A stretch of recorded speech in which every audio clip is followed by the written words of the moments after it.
We'll save it. We'll save it for when we're recording, Will, which we are right now. Welcome to That's Good Broncos podcast. I'm Brandon Perna here with Will Keys at Guillermo Yaves on Twitter. Make sure you follow him, and make sure you follow our Benchwarmer Brew Twitter account at Benchwarmer Brew. I think we're losing Twitter followers there, Will. Every time we poop on Troy Aikman. Well, they're very popular tweets. Yeah. I'd imagine that we're bleeding Cowboys fans right now. Yep. We're not. Just know that we're not serious. We know Troy Aikman's a better quarterback than Steve Berline. We know. Well, I was gonna say he's better than Ryan Fitzpatrick, but we don't know that. We don't know that. We don't know that for sure. You put Ryan Fitzpatrick behind, the 92 Cowboys offensive line and let him hand off to Emmitt Smith and throw to Michael Irvin. Who knows what's going to happen? They probably win 4 or 5 Super Bowls, to be honest. Put Elway behind that line and they win 10 Super Bowls. They don't lose a game. Ever. 2 straight undefeated seasons. I just thought it was interesting that Steve Berline came out of nowhere and threw 36 touchdown passes in 1999, which I think at the time would have been like 4th most in NFL history, something crazy like that. Maybe top 5, top 10. But it was totally obscured because that was the same year that Kurt Warner came out of nowhere and threw 40.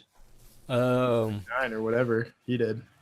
Yeah, I'm surprised that didn't result in Steve Berline getting like a massive contract somewhere that we put into the worst NFL contracts episode a few weeks ago. Yeah, really. I think he went to Denver after that. Back up Steve Berline. Yep. Didn't he like break his finger in that game? It was like sideways. That was Berline, right? Yeah, and I think they like popped it back into place. Anyway, we've got a podcast for you today. Broncos safety TJ Ward retires. We've got new NFL rules coming in.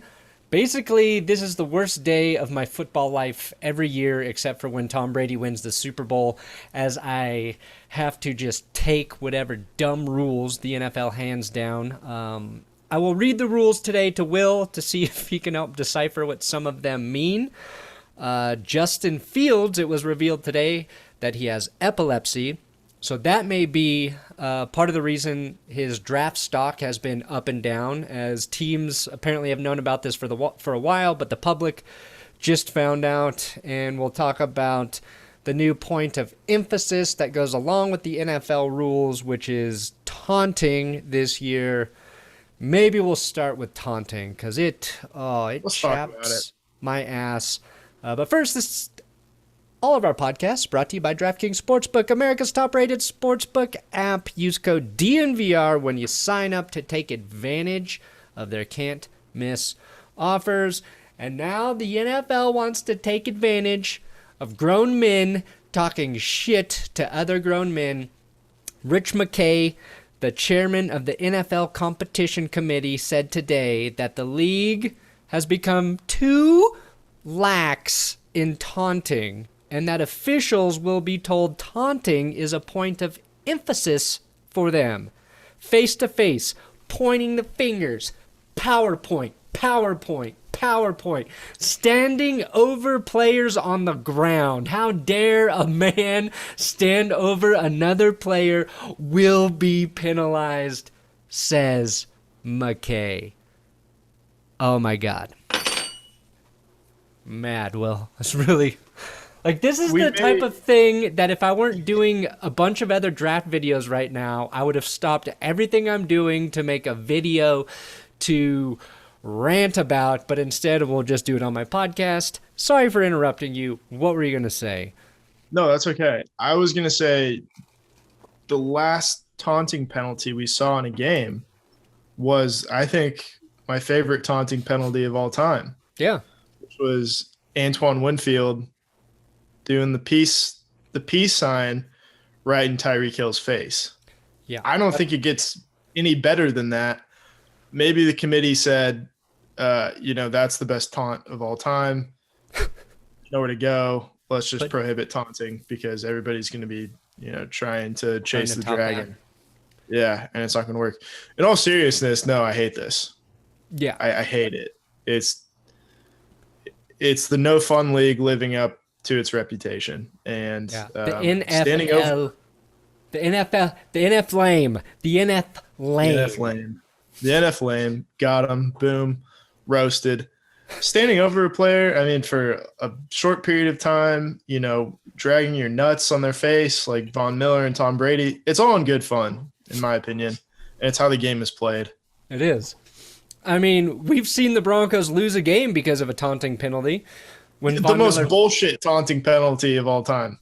If that was flagged then, what are they going to flag now? That was a fake handshake. I think if a member of the other team doesn't help up someone who's fallen on the other team, not that they don't, not that they fake it. If they don't go and help up every other player on the team, taunting. Yeah. Taunting flags all around. If after a team gets scored on, they don't run over to the opposing coach and congratulate him for executing a great offensive series, taunting. Yes. Correct. Yeah, if you score a touchdown and you don't go into the crowd and hand the ball to the youngest, saddest looking child there. Sickest, taunting, too. He's got to have an illness. Got to be sick. He's got to be disabled. Taunting the fans. That's taunting the fans. If you win the coin toss and you don't say no, let the other team have the coin toss win, taunting. If you participate in the coin toss and you don't reimburse the official 25 cents, taunting his wallet. I think it's $50, so the math doesn't work there, but fair enough. Halfback. That's a football term too. If you score more points than the other team, taunting. If you don't keep up with the other team's point total, taunting. What else could be taunting? I don't know. Not trading jerseys, taunting. Yeah. This is bad because, again, the first thing, it's something literally nobody asked for. Not a single fan, not a single player, not a single fucking coach, except for maybe Andy Reid and the Chiefs after they got their asses handed to them in the Super Bowl. That's obviously where it came from. Complained about this ever. Nobody's been like, NFL football would be a little more enjoyable to watch if there was less taunting. If these guys would just back the fuck off, get out of each other's faces, then maybe I would watch more games. I would take my family to a game more often, but I can't expose my kids to that kind of immature behavior. The NFL, if they were smart, they would encourage taunting, and they would give us mic'd up segments of players just talking shit to each other. So the mic'd up every week, they would have the taunting version of it, and they would make an absolute killing. But they don't know what the fuck they're doing, and this is a subjective call. Like, when they emphasized body weight on the quarterback, for that first month, every time a defender fell on top of a quarterback, they threw a flag. And that was 2 or 3 seasons ago? I forget. Every time Clay Matthews made a sack, it was a flag. And I think everybody's fear is it's going to be the same way when they try to do it. Anytime they emphasize something, it means they're going to over-penalize it until guys get the message and then maybe until it costs a team a victory. Yeah. Right. That's until it costs a popular team a victory. I think we know why Phillip Rivers retired this offseason. I think he probably caught wind that the taunting rules are going to be expanded. He knew that's a huge part of his game. He said now's the time to get out. Yeah, and that's one of the best clips from the season when, was it Yannick Ngakoue and Phillip Rivers were going back and forth? Who was it? Yeah. And the ref was laughing, basically just telling Phil to shut up. Now that ref's going to feel obligated to penalize him, or one of those guys there. Probably Yannick Ngakoue is going to get that penalty just for being in the presence of a quarterback. Or when he told that one guy on the Bears, 2-8 turn the corner on you. Yeah. Taunting for having the corner turned on you. That's taunting. When he told the guy he wasn't lined up in the right position. Yeah. So many classics. So many classics. I feel like Peyton Manning saying, "God damn it, Donald," he'd get called taunting on his own player. You can't treat your player like that. Yeah. Oh man. Matt Ryan. I was just watching a compilation of those kinds of plays. Oh, were you? Yeah, you can hear the quarterback like yelling at his own offense to get set. Matt Ryan goes, "Get fucking set." Those are the best. Yeah, you don't really think of Matt Ryan as a quarterback who would be swearing either. He did when I did that video about the 28-3 Super Bowl.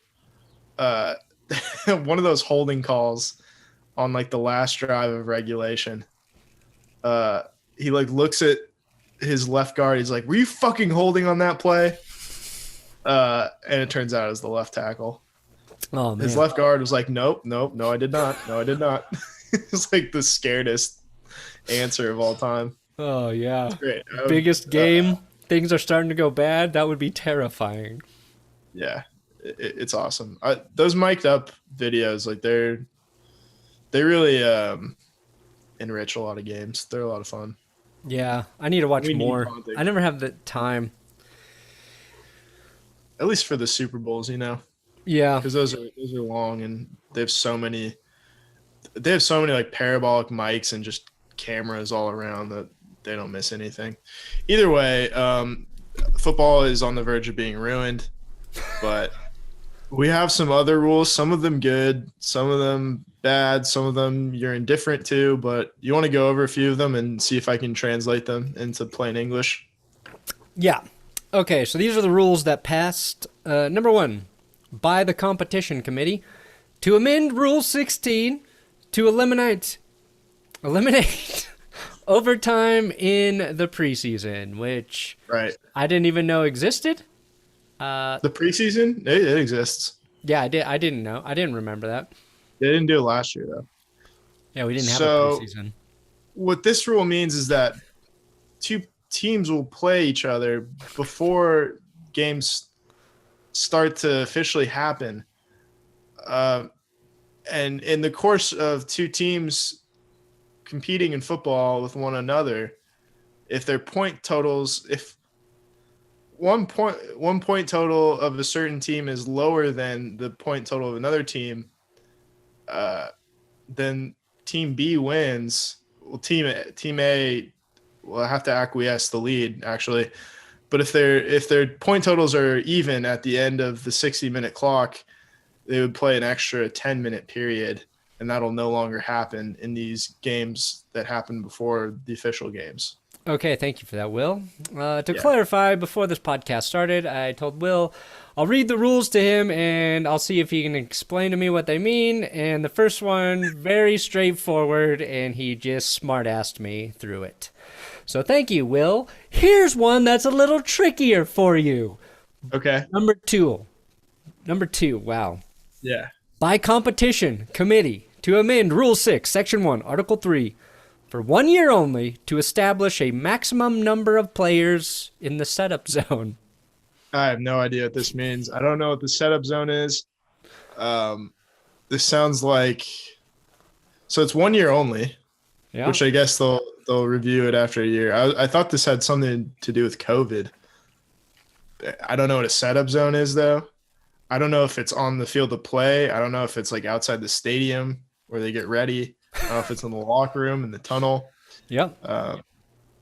All I know is you can't have more than the maximum established number of players in the setup zone. I think this is about the onside kicks.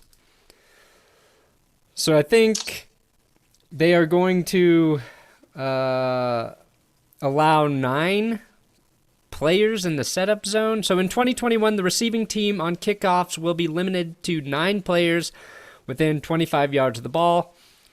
They're trying to make it easier for teams to recover onside kicks because after they adjusted the starting run on the onside kicks, it became harder to recover. So only 3 were recovered last season, all in that Falcons game, I think, on 67 onside kicks. So that's the lowest total recovery rate since 2001. So I think this is going to allow more players to be closer to the ball for onside kicks, is my guess.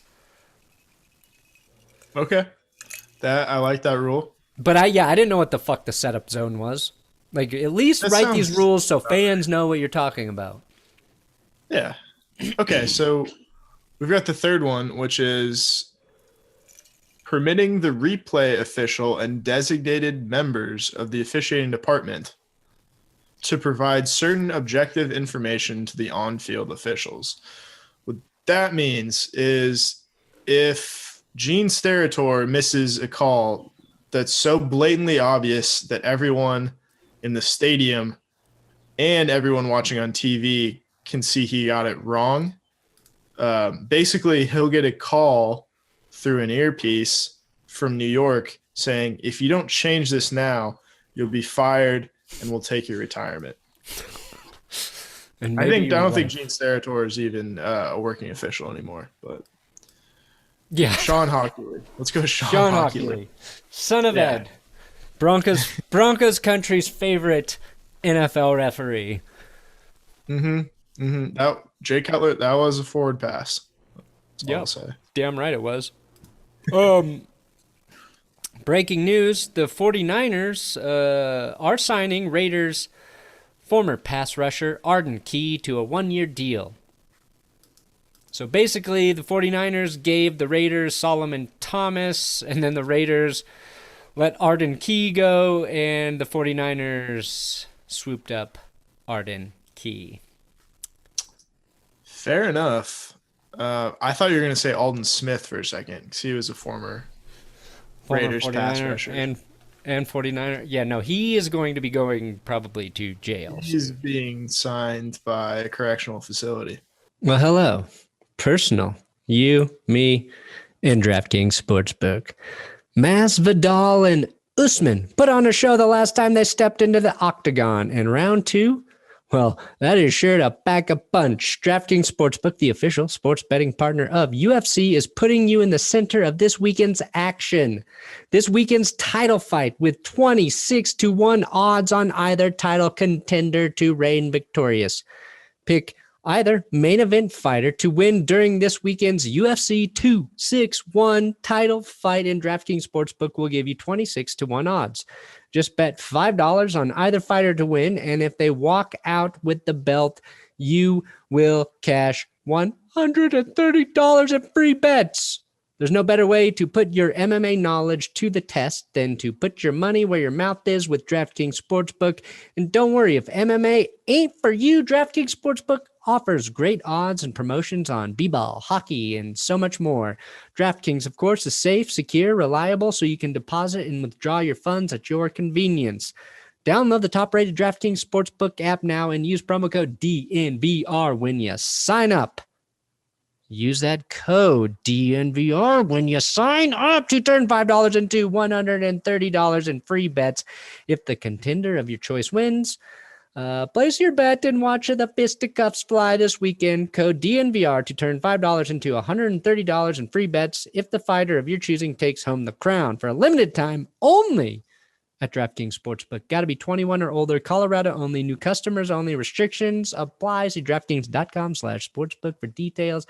Gambling problem? Call 1-800-522-4700. Next rule by Chicago. To amend Rule 11, Section 3, Article 3 to ensure the enforcement of all accepted penalties committed by either team during successive try attempts.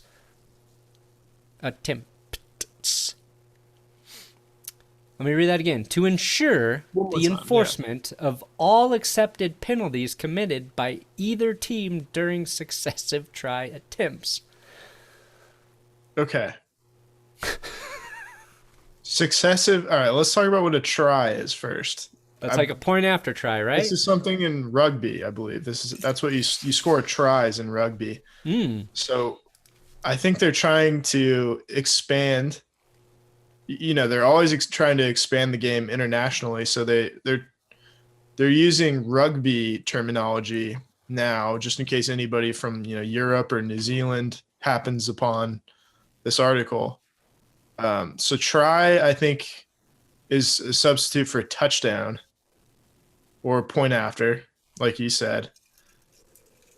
So I think, let's say you have a regular point after and a team gets called for, I don't know, roughing the kicker. So you move the ball up to the 1 yard line, they kick it again, and then they rough the kicker again. They have to accept the penalty. Oh, okay. I don't know. Yeah, a It rule. really makes no sense to me. ESPN's simplification of it is a rule change that ensures the enforcement of all accepted penalties during successive try attempts, defined as an opportunity for a team to score 1 or 2 additional points during one scrimmage down. That doesn't help. That's their simplification of it. So I would not like to read the original the original writing. All right. Let's just hope all I this never see happens. are more penalties on point after attempts. Yeah. Let's just hope we never have to encounter this in a real game. Okay, this next one's interesting. By the Los Okay. Angeles Rams to amend Rule 8, Section 1, Article 2 to add a loss of down for a second forward pass from behind the line and for a pass thrown after the ball returns behind the line. Which seems like an odd rule for a Sean McVay coached team to be pushing for. Yeah, I don't know how many double forward passes we've seen recently. I don't know how often this is like really a problem. I mean, I guess this includes like a quarterback running in front of the line of scrimmage and then going back, and then maybe you could take advantage of that rule by, if there's no one open and the play's breaking down, you just run in front of the line of scrimmage, then run back, and then throw the ball away. Yeah, don't know. I'm sure. I don't know. You get an extra opportunity, I guess. So either way, you lose it down, like intentional grounding, Yeah. I guess. All right, that makes sense. Didn't really see a huge problem for it. I'm assuming the Rams got screwed by this somehow last season. Yeah, it got to be. Yeah, if you're a Rams fan, let us know. This feels like a rule that the Patriots have probably exploited several times somehow. Yeah, I think so.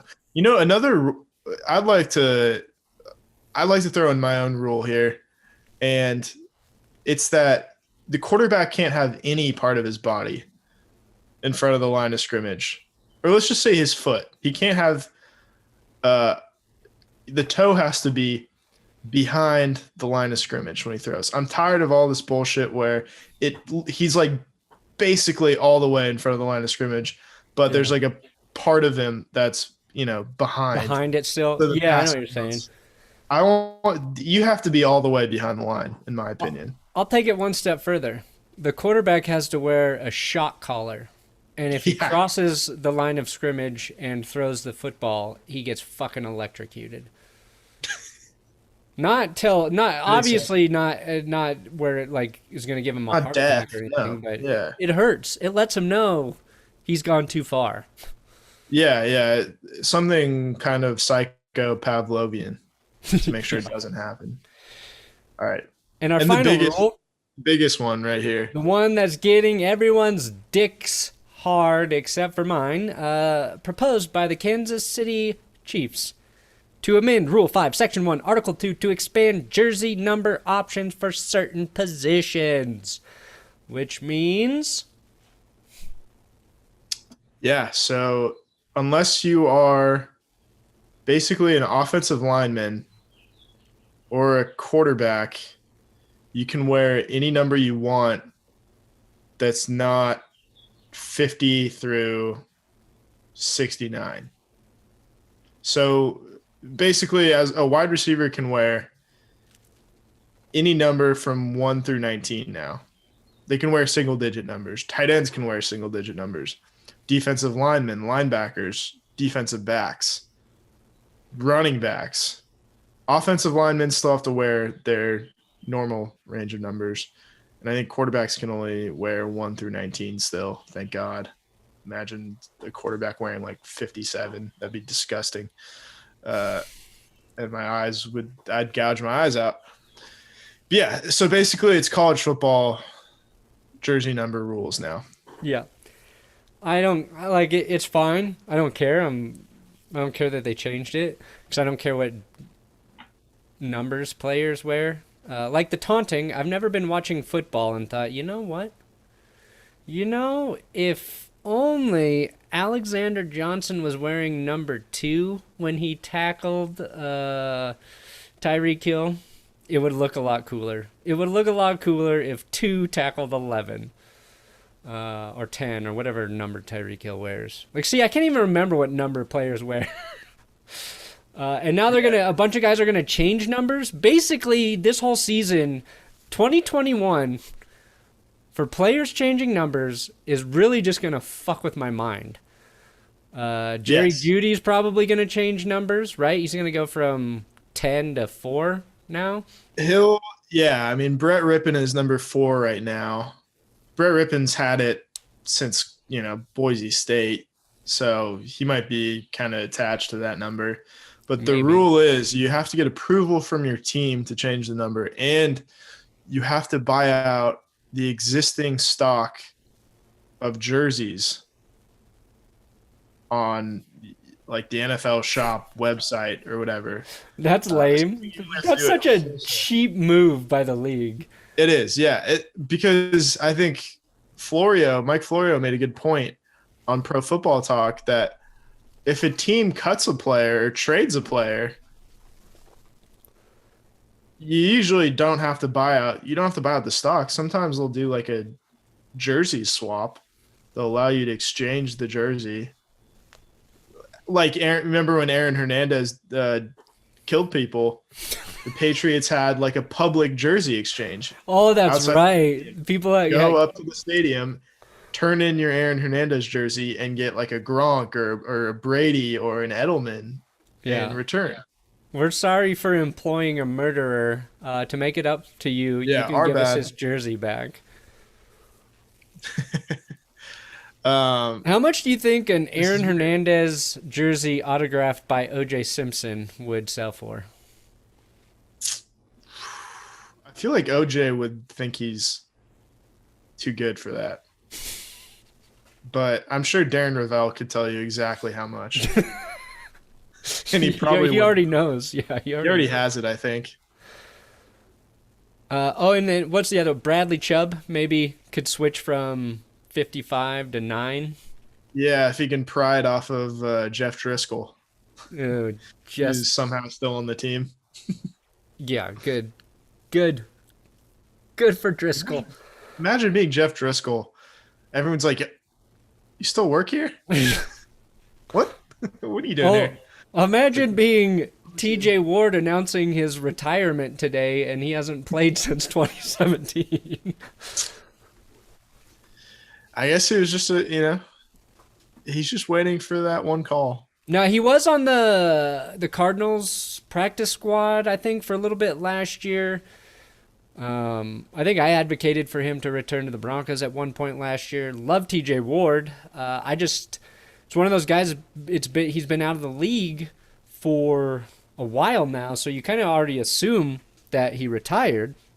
Right. But this reminded me, I saw a tweet yesterday with Broncos former linebacker Brandon Marshall, and he was going on somebody's podcast or something to talk about like a program for veteran players who aren't on teams to provide better pathways for guys who want to try and make a comeback or to get back onto rosters. Don't know any of the details or information about that, but you forget like guys like TJ Ward and Brandon Marshall are still trying to make rosters, still want to play, and it's unfortunate because these were really good fucking players in their prime, beloved by Broncos fans, members of the Super Bowl squad, And the harsh reality of being like an NFL player is 1 year you're in the league, and then the next year your entire career's done, and you as a player are sometimes like the last to realize that nobody's going to take any more chances on you. Yeah. The league, sometimes players retire and sometimes the league retires players. Yeah. A lot of times the league ones. retires players. Most of the time, yeah, but even the good ones. Like, if we were to look at all of the free agents still available right now, there's a lot of good players still out there, and a bunch of those guys will sign with teams after the draft, right? So a lot of teams are kind of waiting to see what needs they can fill in the draft. And then somebody like Richard Sherman, who wants to play 2 more seasons, probably going to get an opportunity somewhere. But there's a lot of decent players on that list who just aren't going to get signed by anybody, and it means their career is probably over. And it's shitty when it's guys you really like TJ Ward or Brandon Marshall, but yeah, it happens every year. But TJ Ward's retirement official today. That was my point. Always remember him in the Super Bowl. He picked off the only Cam Newton pass that day, and he recovered the fumble that basically sealed the game. Yeah. Almost scored a touchdown, too, but he tripped. He tripped. Big Dick Eric Decker. The Decker turf monster got him. That's right. Also, he took Gronk out when he played for the Browns. He was the guy. Yeah.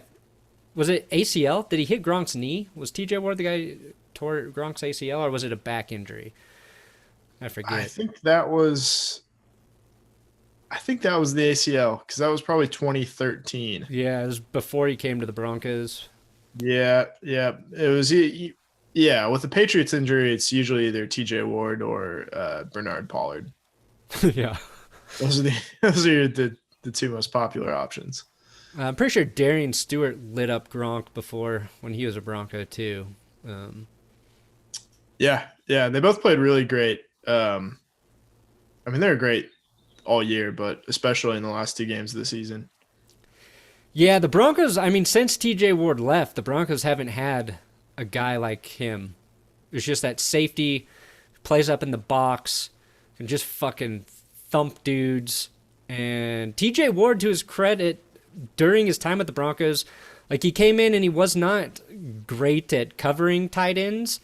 And he was never great at, but he improved. He got better in coverage the longer he played in Denver, but he was also just that physical sort of presence. And I mean Kareem Jackson, similar, but it's he really has to fire himself out of the cannon. Yeah, TJ Ward kind of was he was bigger. He was definitely stockier. Yeah, and could kind of just he didn't have to get so much momentum on hits, I don't think. Correct. No, he just used his giant muscles. He was an enforcer. He was the enforcer of that defense. Yeah. I was thinking about that today, after he retired. I was thinking about Chris Harris was sort of the tactician, the undersized guy who had to just be really technically sound with everything he did. Aqib Talib, probably the most athletically gifted, but also a really smart corner, knowing when to take chances, and probably the best instincts of all the guys. Bradley Roby was the rookie they brought in, who filled in really well for the nickel position. TJ Ward, the enforcer. And then you kind of had 2 enforcers when they brought in Darian Stewart, but Stewart a little bit better in coverage, he was kind of an all-around. Yeah. Great. It's he had a short run of being really good at a really critical time for the Broncos. So, yeah, it was fun to watch. And then what's that? The perfect defense. I mean, the edge rushing was so potent. I mean, just Von Miller and DeMarcus Ware, every single play, I just expected a sack from one of those guys. That's a weird thing to get used to, is just thinking any play, your defense is going to get a sack. Right. Or the pressure is going to be so intense that it's going to force a turnover or something stupid. Shane Ray doesn't get enough credit for being like impactful on that defense Yeah, behind he was pretty good that season. Bear and Shaq Barrett too. Brandon Marshall line, but Danny Trevathan. Ooh, I need to go rewatch that Super Bowl 50. He could really cover tight ends and running backs. Yeah, Trevathan. He was great. I miss him dearly. And sadly, the first play I think everybody remembers of Danny Trevathan is against the Ravens on that 7-touchdown Peyton Manning performance, and he gets it was either a pick or a fumble recovery that he drops at the 1-yard line, celebrating just a little bit too early before he scored the touchdown. In a game we didn't need it, but it probably, I don't know if it was a touchback. Here's the thing. I believe it was a touchback. However, if he scores that touchdown, Peyton Manning most likely doesn't throw his 7th touchdown of the game. Exactly. I think he was just kind of setting the table for Manning to throw the 7th one. Because at that point, they don't want to like beat up on him that bad. They want to show some mercy. Yeah. I wouldn't have, but just thinking what the team would have done. Yeah. And then also Nick Foles throws 7 touchdowns in a game that season too for the Eagles. Yeah, which really kind of made Manning's less impressive. Yeah. Okay, that wasn't against the Raiders. It was literally against the reigning Super Bowl champions. Yeah. The Broncos just walloped them. Just about 6 months too late. And then finally, a guy who could be in a Broncos uniform, Ohio State quarterback Justin Fields, has epilepsy. So this is a medical condition, causes seizures, if you didn't know. Takes medication for him. It shouldn't be an issue, but this probably makes me want the Broncos to draft him a little bit more, Will. Because I think it makes him a little bit of an underdog. He's got I like when guys have some sort of challenge they have to overcome and they still perform at a really high level. And it makes me, if I was probably leaning towards him anyway, if the Broncos had to choose between Trey Lance and Justin Fields, now I'm definitely in. And I know it's not a good reason to be more in on a guy, but I like the story behind it. And I think it also shows why maybe his draft stock has been all over the place. There's probably teams that really worries them, and then there's probably teams that don't really care about it. I forget who pointed it out, but who played with epilepsy? Alan Faneca? Alan Faneca, that's right. And they said Justin Fields, I guess it's like a genetic thing in his family that other family members have had it and they've outgrown it once they get past their 20s or something like that, which is, I didn't know you could outgrow epilepsy, but just an interesting thing. I thought it's always weird the shit you start to learn right before the draft.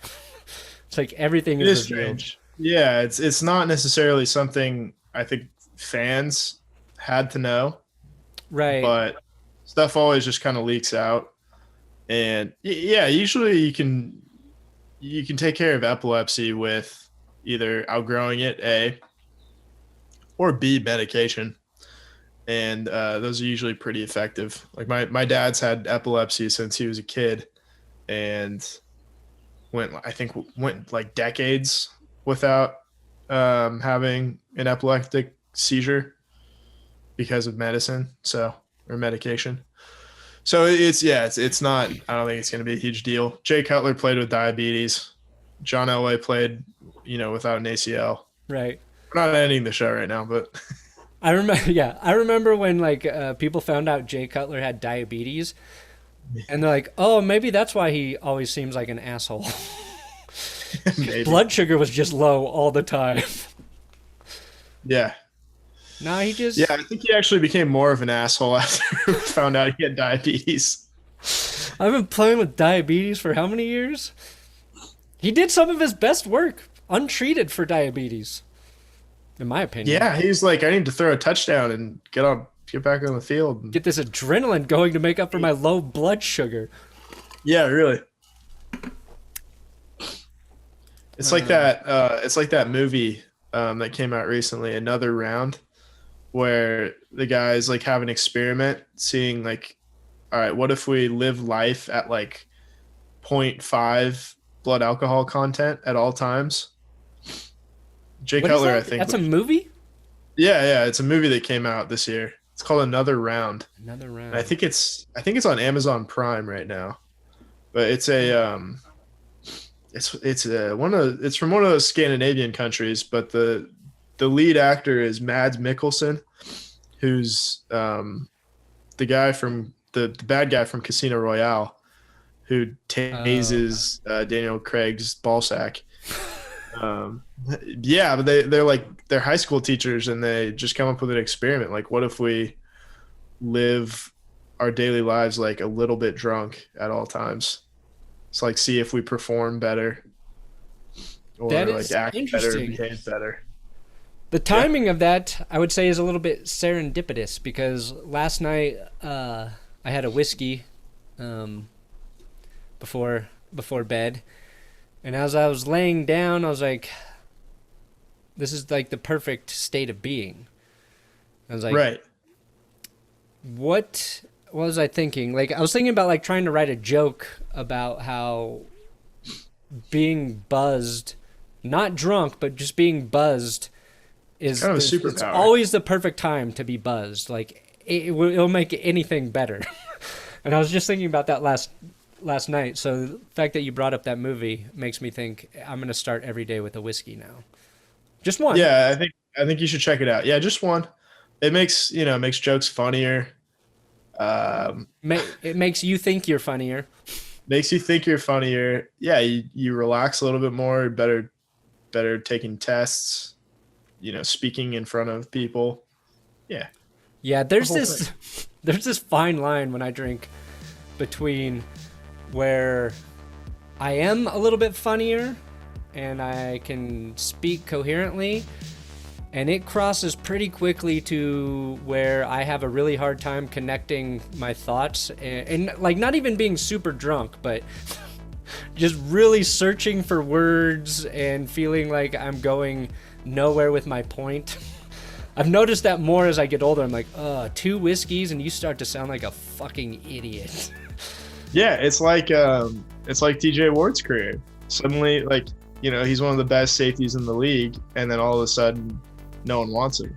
Yeah. And what's weird is he went to Tampa Bay and he had an all right season there. Like, wasn't crazy bad or anything, but then he had that weed thing. It's the whole Bill Belichick thing, where now coaches are obsessed with getting rid of guys a year too early rather than a year too late. Yeah. I think the NFLPA should protest Bill Belichick. Yeah. Nobody's done more damage to our veteran players than Bill Belichick. Yeah, that's what that says to me, at least. No. I just want to get rid of a guy before he gets too bad. Yeah. That's my Belichick. All right. Well, next week is draft week. Will and I will be live during the draft on my main YouTube channel, so don't forget to check us out there. Sure, we'll have a solid draft podcast. We'll just rehash all the shit we've already said about the Broncos next Wednesday, but it'll be very close to the actual draft, so it'll be very appropriate. And I will put out my 2021 mock draft before this NFL draft, just to really screw with you all. No, I won't waste my own time like that, but good night and good luck. ACL.